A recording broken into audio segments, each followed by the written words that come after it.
Bismillah, alhamdulillah, wassalatu wassalam ala rasulillahi amma ba'd. Our first lesson, we gave the introduction of the author, a very brief introduction. And we said that he was Hafiz Umar ibn Ali al-Shafi'i ibn al-mulaqqin, who died in the year 804 of the Hijrah. Now, we mentioned where he came from, where he was born, being the country of Egypt, in the city of Cairo. Some of his mashayikh and some of his pupils as well. We also mentioned the brief introduction of the author, and we mentioned the reality that the author said hadith is divided into three categories. And we explained those first three categories. The author then says, وأنواعه زائدة على الثمانين. There are over 80 types of hadith, or 80 categories, or more accurate translation is 80 subfields of study. Over 80 subfields of study, whether it's an actual type of hadith, whether it's a narrator of hadith, whether it is fiqh of the hadith, whether it is countries of the narrators, nicknames of the narrators, whatever the case may be, there are over 80 different main and subfields of study of hadith. In Arabic, we call Uloomil-Hadith. Different fields, different branches of this great and noble science. The author says, and it says here, number one, al-musnad. وهو ما اتصل إسناده إلى النبي صلى الله عليه وسلم ويسمى موصولا أيضا. The first that he wishes to mention is that which is called al-musnad. Al-musnad. And al-musnad, he says, is the hadith that has a continuous chain to the Prophet sallallahu alaihi wasallam. And this hadith is also called mawsul. It is also called mawsul. So two main conditions we see here. The first is that the isnad cannot be broken. And as we have taken in al-Bayquniyah, and as inshallah we would take in this book as well as Nukhbat al-Fikr, bi'idhnillah, is that when we say matasala isnaduhu, it excludes the mursal, it excludes the munqati', it excludes the mu'allaq, it excludes the mu'dal, it excludes the mudallas. Anything that deals with and pertains to al-inqita', a breakage or break, a point of severing in the isnad, a lack of ittisal.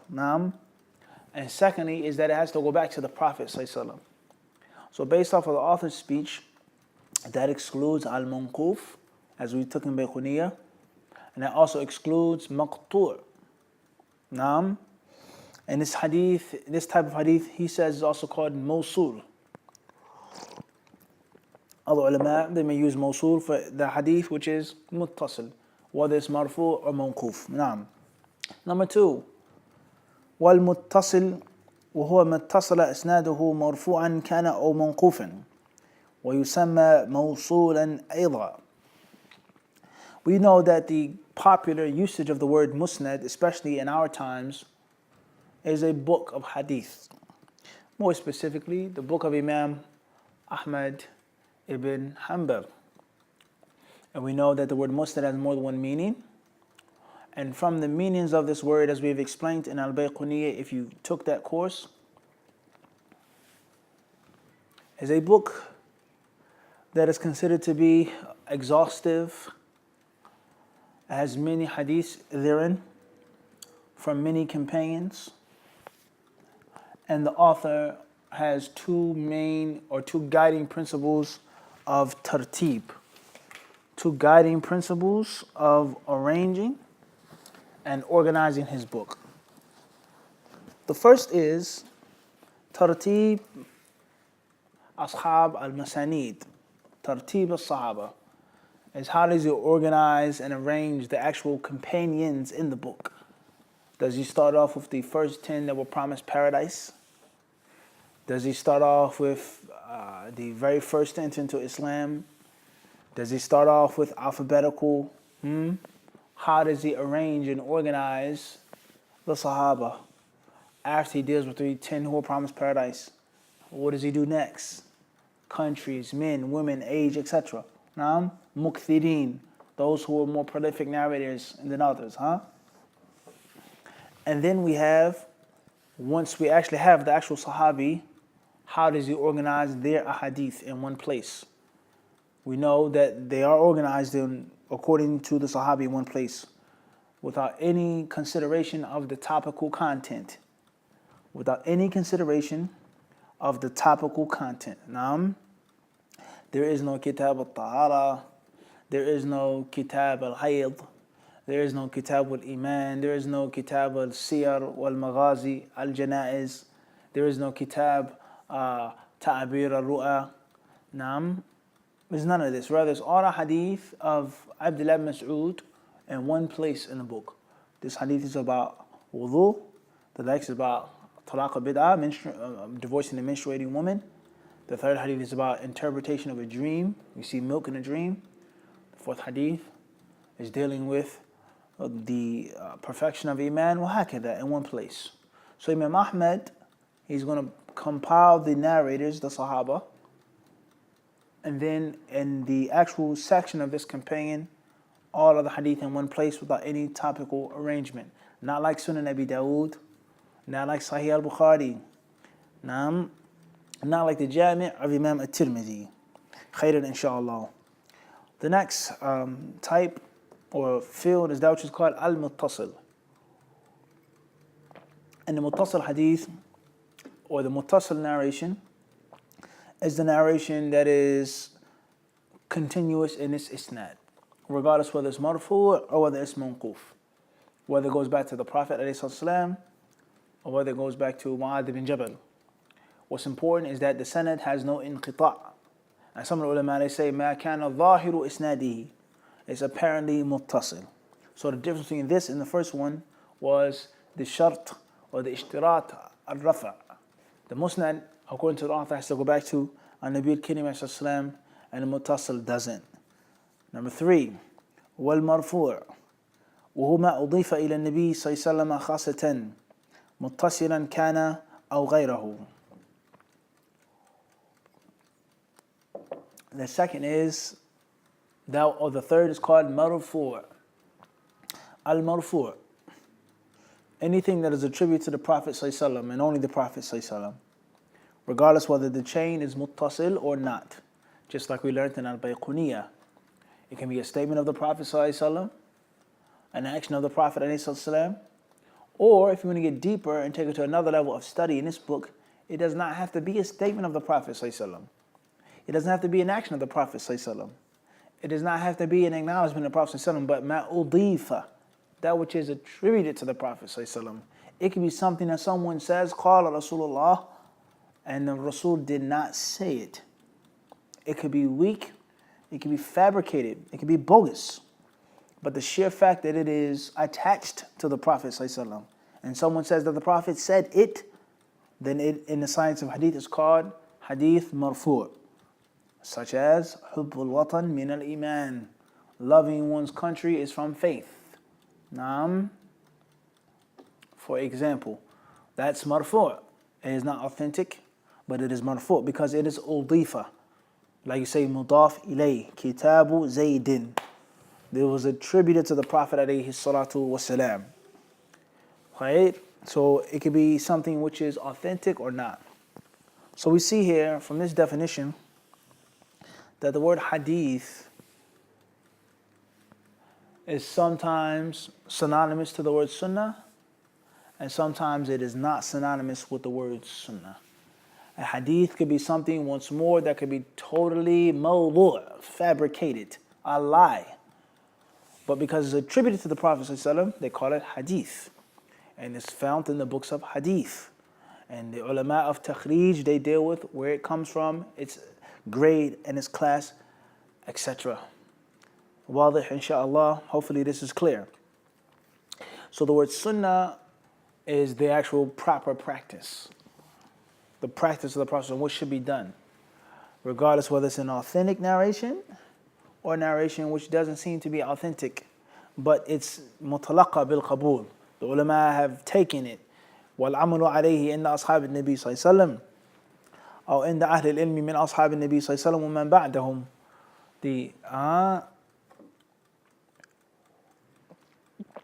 The companions are implementing it, the tabi'een are implementing it. وَقَدْ مَشَّوْهُ. They've just taken this hadith like this. So it's a bit different, okay? And there's technicalities with regards to, is hadith synonymous to sunnah and is sunnah synonymous to hadith? Khairan, inshallah. So this is, bidna ta'ala, a few notches above will be mentioned briefly in al-Bayquniyah.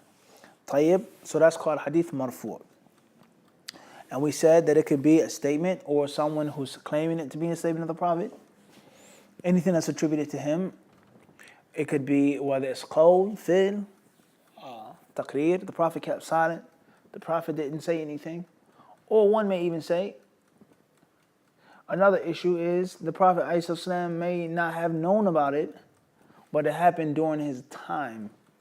And Allah did not send down revelation.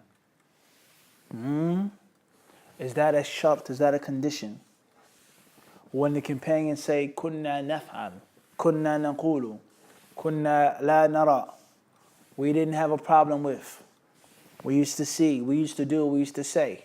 Did the Prophet acknowledge them or not? And if the Prophet did not acknowledge them, did Allah send down revelation in the Quran repudiating them for that act? Also, we have the concept of kunna nu'mar. We used to be ordered. Kunna kada. We used to be commanded to. Who ordered and commanded them? Muhammad or Umar ibn Khattab or Abu Bakr as-Siddiq? That's a further, more detailed field of study right there with regards to al-marfu'. Naam.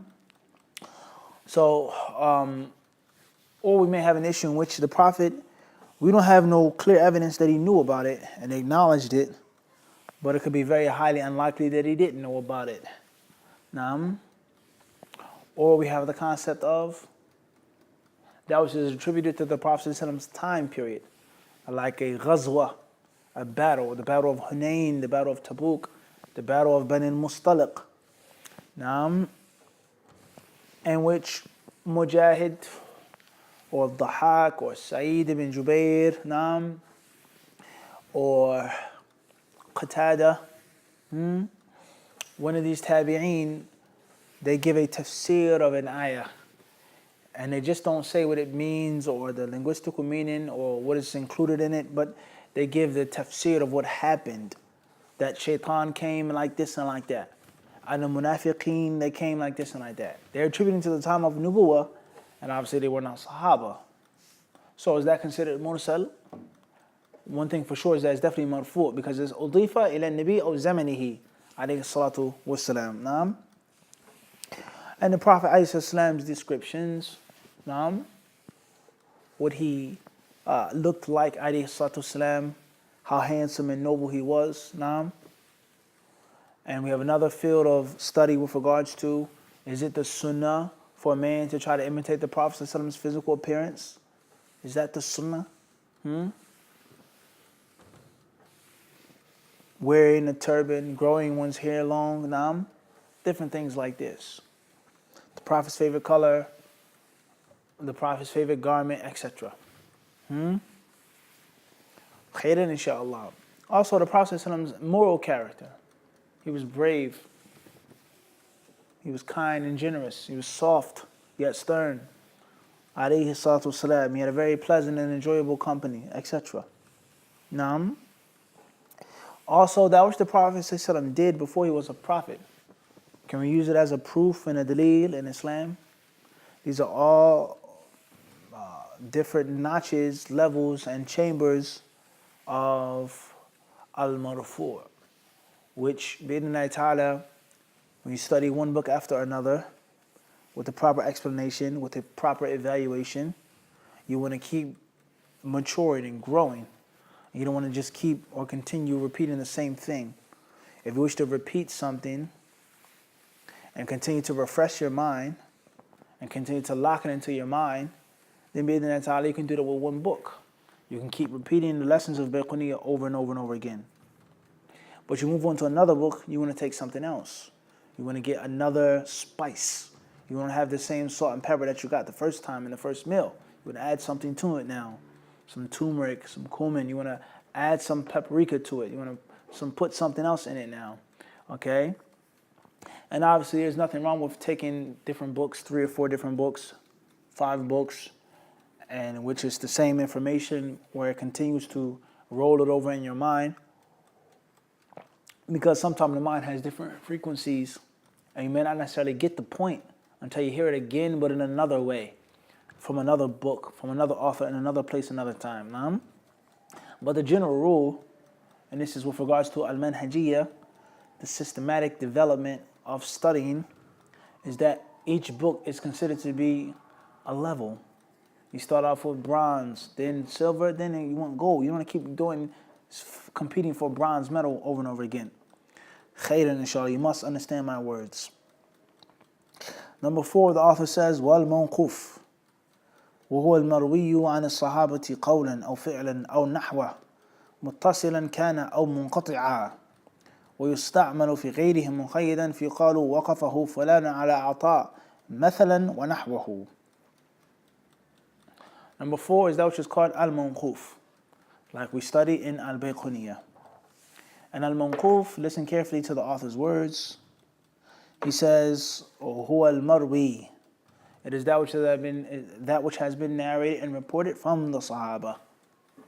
A statement that they made, an action that they made, أو نحوه, similar to this, including, one may say, at-Taqrir, what Umar allowed, or a qada, what Umar, the judgment that he made, that a woman who lost her husband, her husband went out for jihad fi sabilillah, and the boat crashed.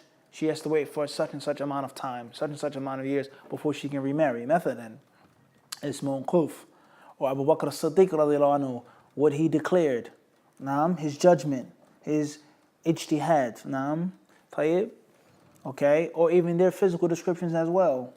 What Umar looked like, did he have wide shoulders, was he ambidextrous, could he use his right and his left hand at the same time, people said, Ali radiallahu anhu, what was his description, strong, okay, what color did Uthman radiallahu anhu dye his beard,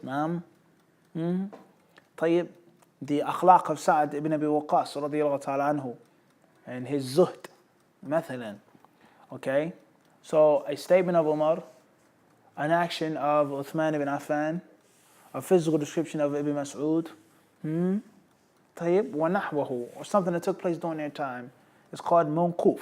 A tafsir of the Quran, an opinion, adab, akhlaq, anything. A wise statement, متصلا كان أو منقطعا, regardless whether it is muttasil or not, whether it has a full chain, a complete continuous chain or not. The author did not make that a condition here. And he only made that a condition for the hadith which is called al-musnad, and also the muttasil. Khairan. So therefore a mawquf could be muttasil and a muttasil could be mawquf, etc.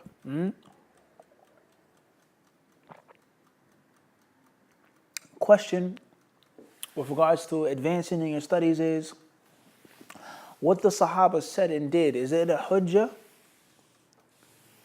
Is it legal proof? The qada of Umar, a woman, she loses her husband in a plane crash, how long does she have to wait now? Do we have to base it off of what Umar radiallahu anhu said years ago? Or can we use different means of ijtihad? Is what the Sahaba said and did, is that a hujjah that is talzamuna, we have to stick to? Obviously, this is going to be based off of usul al-fiqh, the theory of fiqh. What does, or what is and what isn't a hujjah, a dalil in Islam? However, we know that one of the benefits of studying mustalah al-hadith is to get to fiqh. Is to learn fiqh and to become strong in fiqh and to base the fiqh off the athar. Naam. And not allowing our fiqh to be naked, without the daleel, without the athar. Naam. Also, the concept of tiring ourselves and exhausting ourselves is to lead to one purpose, and that is man yuridillahu bihi khayran yufaqihuhu fi din. It's to know what to do and what not to do in the deen. There's actual information to know which is authentic, to perform it, to implement it, to pass it on, and to know that which is inauthentic, to avoid, to warn from, etc. Now, also, the concept of sometimes which the different sciences overlap, all right, and they creep into each other, for lack of better wording. Different issues, which is a circle in which there's usul al-fiqh, fiqh and hadith on one issue, such as shahada and riwayah, naam, such as seerah, as a science, a field of study, seerah by itself, but obviously seerah overlaps and hadith overlaps seerah, wahakadha, etc. Like a seesaw, a pendulum swinging back and forth. So sometimes we have to go into those other fields, let alone the fact that all sciences at the end of the day are connected. وَمُفْتَقِرَةٌ بَعْضُهَا إِلَى بَعْضٍ, and they all need each other. Naam. Also, many of the ulama who wrote books on Mustalah al-Hadith were also fuqaha. Or if they weren't necessarily quote-unquote fuqaha, they had skill in fiqh as well. Or some of them were even muta'athirin. They were affected by the fuqaha. Naam. All the different ulama, Nawawi, Suyuti, Ibn Hajar, al-Iraqi, Ibn Daqiq al-Aid, all of these people, the author Ibn al-Mulaqqin, they were Shafi'i. So you can't just say they didn't have no type of influence on them from the fiqh. Naam. So these are all different reasons which make us deal and talk about these topics. But if that isn't the case, then that isn't, or this isn't the actual place for this. Mada tufid, what does these akhbar give and prove and show? Then we have the concept of al-i'tibar wal-shawahid wal-mutaba'at. We have the concept of looking at the narrations, considering the narrations, supporting the narrations, strengthening the narrations. We have a mursal hadith, obviously marfu'. Then we have an authentic athar of Umar that he said the same thing. وهكذا. Naam. Very important issues for the student of knowledge to be well acquainted with. He says, as far as speaking about other people besides the Sahaba, then is restricted. He says, وَقَفَهُ عَلَى فُلَانٍ. Yani, that is only is mentioned, it goes back to Ata, for example. Okay? Khairan, inshallah. Number 5. وَالْمَقْطُوعُ وَالْمَنْقُوفُ عَلَى تَابِعِي قَوْلًا أَوْ فِعْلًا. The 5th is al-maqtu', like we took in the Bayquniyah. And it is the statement or the action, whatever, etc., of a tabi'i. A statement or an action. He didn't say nahwahu, meaning, or perhaps one can say that the ring of taqrir is even tighter, if not non-existent. There's a possibility of the taqrir, what Umar allowed, what Abu Bakr allowed, what Abu Bakr decided, which is a qawl too, is not as open as it is with regards to the tabi'een, because they're further away from prophecy, and the Prophet did not say about the tabi'een that which he said about his sahaba. Khairan, inshallah. Also the concept of qawl al-tabi'i being a hujjah is not like the issue of qawl al-sahabi being a hujjah. Naam.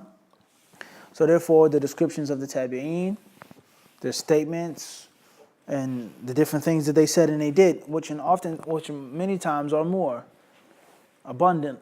Whereas Ibn Rajab rahimahullah mentioned about what the Sahaba said, naam, in light of what the Tabi'een said, how much and how little they said, naam, and how they said little or said less but had greater volume and greater meaning. And we also explained that in our sharh of Fadl ilm al-Salaf ala ilm al-Khalaf over a year ago, and in proper details with regards to that, and that these things are relative, and no one is going to come and say, don't teach, don't give the fatwa, don't give the hadith, don't press on the ilm because the Sahaba only said a little, according to Ibn Rajab. That's relative. If you look at the statements of Ibn Abbas, there are plenty. There are kathir wa kathir wa kathir. Okay? Also, or if you compare Ibn Abbas's aqwal to Umar's aqwal, the narrations of Abu Huraira to the narrations of Ali ibn Abi Talib, no comparison. But they still did it. And then you compare the aqwal and the statements and the views of Hasan al-Basri to those who came after that. So it's relative. So what's important is the tabi'i, as we said, and we'll explain again later, inshallah ta'ala, in proper place, who they were.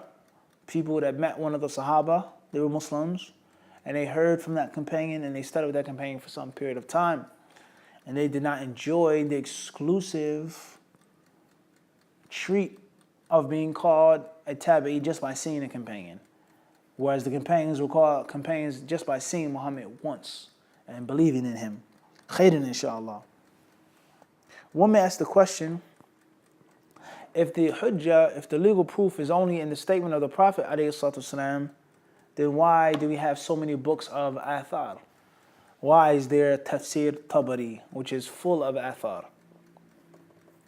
Why do we have Sunan al-Kubra al-Bayhaqi, which is full of athar? Why do we have the Jami' of Ma'mar, which is included in al-Musannaf of Abd al-Razaq al-Sanani? Why is there Musannaf of Ibn Abi Shaybah? Why is there Musnad al-Darimi or Sunan al-Darimi? Why do we have these different books of these athar? Why is there Muwatta Malik full of athar? Qasim and this one and that one, and he said, and Lish, why is that? If the hadiths are enough, and it's the hujjah is only in the Prophet's statements. From the wisdoms of having these books, studying them, looking at them, referencing them, are many. From those wisdoms is that when we take these books, we get the chance to understand and realize and exclude the possibility of something being mansukh, of something being abrogated, or something being claimed by someone to just be specific to Zaman al-Nubuwah. Cutting the hand of the thief was only to the Prophet's time. Okay? Or one may say, giving zakat to the people who are close to Islam, they're kuffar, giving them the wealth of the Muslims for them to come to Islam to soften their hearts is only for the Prophet ﷺ. Or things like this, which we have hadiths to prove. And then when we find this is what this Sahabi did, this is what the Tabi'i did in Kufa, and Yemen, and Basra, here, there, in Sham, one can say it clearly shows that they understood that it wasn't specific to the time of Nabi alayhi salatu. So that excludes the option, and that's a major fa'idah.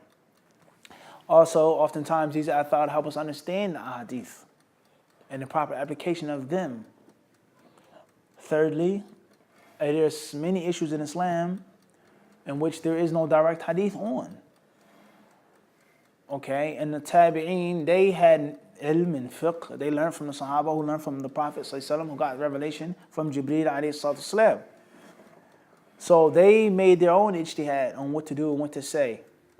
Or issues in which there are hadith, but that's just the main concept. And there are many small sub-branches of the issue in which there's no specific nas. And one may say it's better to take the view of Hasan al-Basri than my own view. Mathalan. Okay? Also, the concept of the different things that mustajaddat and then nawazil, the modern day issues back then, obviously, that took place when the Muslims met and went to a place in which there were Majus, Zoroastrians, fire worshippers, quote unquote. They went to a land and opened up a land in which there were Christians. They lived in Arabia with the pagans. They lived in Arabia with a few Jews. And just a few small number of Christians, people who had converted to Christianity, you know? Like, Mathalan, Waraqah, okay, before the Prophet went to him, قَدْ تَنَصَّرَ فِي الْجَاهِلِيَّةِ, the hadith says, okay? But in most cases, they didn't deal with the Christians on a large scale. So therefore, this companion, or this tabi, he went here, he went there, this companion, and it was a land of Christians. What about this, what about that? We have general rules with regards to marrying their women. Is it permissible? But now, does she have to make a ghusl of janaba or not? Does she have to wear hijab or not? Okay?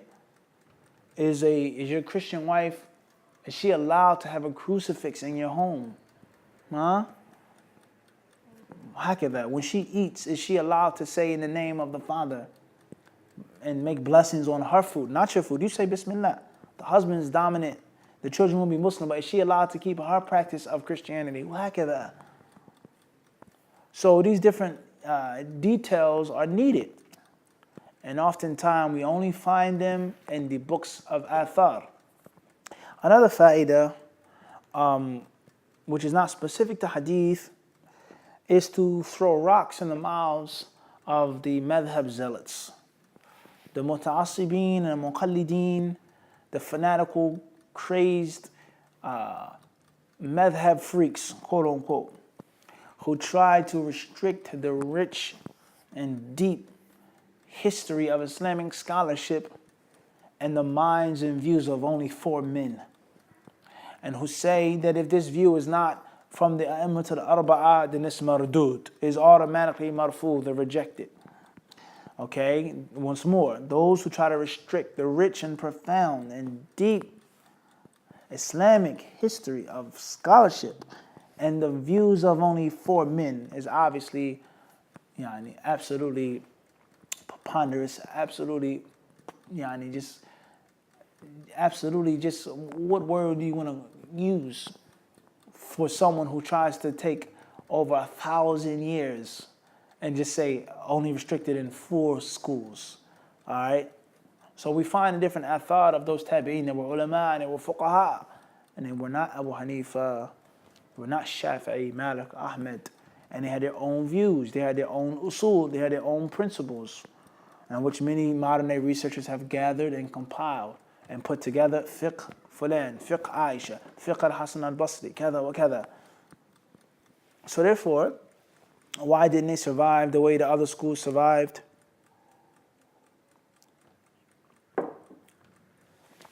Why didn't they become as famous and well-known household, etc.? Only Allah knows.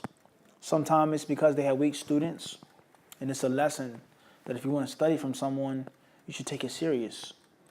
And it's your duty and your responsibility, just like you were given knowledge for free, and you were taught, and the teacher took his time out to help you out, to educate and enlighten you. It is now your duty that you owe. It is a debt that you have, that you owe, to spread that legacy to others as well, and to refine that knowledge and to document it and record it, and to synthesize it and break it down and to process it properly. It's a duty upon you. And if you don't fulfill that duty, then know for sure the Prophet ﷺ has told us that the soul of the believer, it will be held up because of his debt. You didn't pay off a debt that you owe. Just like the teacher has a debt that he's paying off by teaching you.